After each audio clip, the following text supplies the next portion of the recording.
So yun guys, so gagawa tayo ng DIY.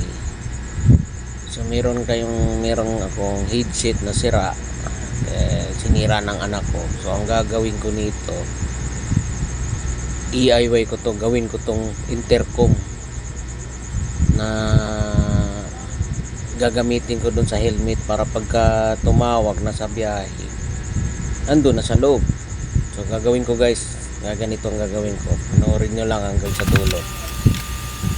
So ang gagawin ko, tanggalin ko tong loob dito at ihinang ko yung sira ko na speaker sa intercom ko dati, na sira yung device nya. So tatanggalin ko to, ilipat ko dito sa headset na sinira ng anak ko. Ihinang ko na lang to dito sa device nya, tapos ilagay ko na sa loob. Meron na akong intercom, may headset na. So sa mga hindi kayang bumili ng intercom, ito ang paraan nyo mga paps, gawin nyo to DIY. So ngayon ko lang ito ginawa, pero sa tingin ko naman yata uobra to. Kung hindi naman uobra, meron namang kanin din sa harapan ko, may nakatakip yan, pwede namang kain na lang eh. Sa tingin ko sana mag-success itong ginawa ko, para may headset na rin yung cellphone ko. Mahirap kasi tumawag pag may tumawag sa biyahe, tapos yung cellphone mo nasa labas, hindi marinig eh.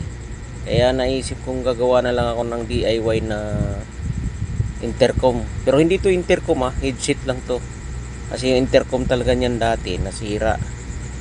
So ang gagawin ko, i-DIY ko na lang. So sana mga pap maging success to, kasi ngayon ko lang to sayang naman kung tatapon ko lang to. So ayan hinihinang ko na, pinakinggan ko kung nag-connect yung connection niya sa speaker papunta dun sa bluetooth niya, kasi maliit yung wire nito di ko nga alam kung magkukonek to So sana magconnect to ayun okay na, medyo parang narinig na ata ito, idudugtong ko na yan kukunik ko, lagyan ko ng tip para hindi matanggal yung pagkahinang niya. So ayun so may hinahanap ako niyan. Kung hinahanap ko dito, ito, ayun okay. Scotch tape mo yung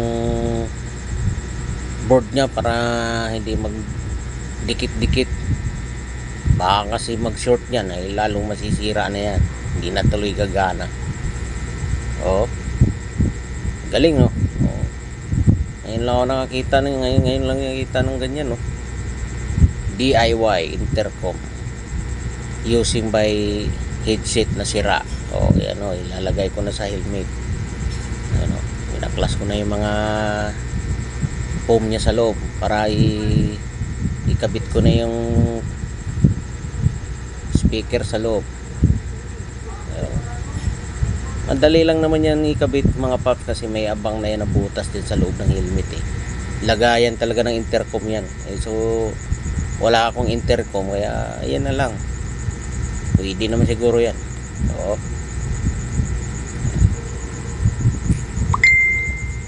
Sana maging okay to, para sayang kasi tapon yung headset sinira kasi ng anak ko kaya pala hindi na niya tinako na lang niya sa kwarto niya dahil sira pala.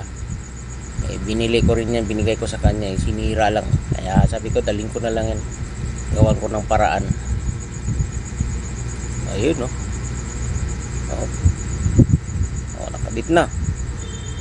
Ayun, pisting.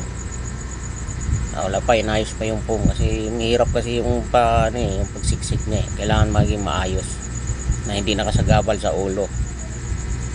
Ayun. Sa mga meron mga gustong gumaya nito, pwede itong gayahin mga paps. Kung may sira kayong headset dyan na hindi nyo na ginamit, Oh, gayahin mo yung ginawa ko. DIY lang yan. Oh. Oh, titesting na yan. Oh.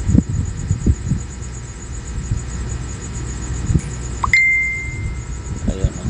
Parang masikip pa. Ayun. Ayun, okay. Titesting na. Tatawag na yan. Tatawagan ko kung marinig yung ano. Marinig yung kausap. Kasi yung wiring niya sa loob, hindi ko kabisado kung tama yung pagkunik. Baka nagkabaliktad, i-skip na hilo ka, lohito yung maririnig mo eh. Hello pre,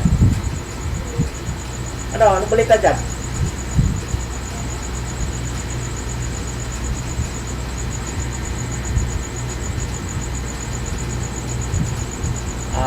Naghauling ka? Dito sa Kaingin may ginawa ko eh. Dito sa Kaingin. Hello? Dito sa Kaingin. Oo. Oh. Diba? Sulit. Ganun-ganun lang yan, oh. Meron ka nang magagamit sa wala namang ligtig na may biglang tumawag. Maririnig mo na nasa helmet kasi nandun yung speaker na sa helmet.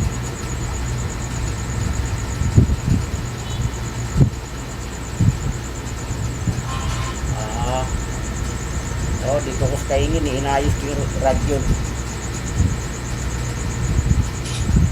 Anong gagawin? Wala, siwang sa gabi yan. Hindi na, lunis na yan. Sa lunis na yan. Hindi naman minadali yan eh. Alam mo naman, diskarte natin dyan eh. Sige. Sige. Okay. Success pare. Yan, nakausap ko na si. Parang may nag-inquire yata, magpagawa yata ito ah. Sabi ko sa'yo, DIY lang yan. Testing mo, Pap. Why? Nakita mo yung finish product, DIY lang yan, no? Sabi ko sa iyo, yung mga sirang bagay na pakinabangan. Testing, approve yung tawag. Ayos. Hindi ka na mag-ano habang nagbibiyahe ka, may sound. Hindi mo na kailangan mag-uruitin pa, no? Dito lang nakatago. Kasimpleng. Ayos. Success!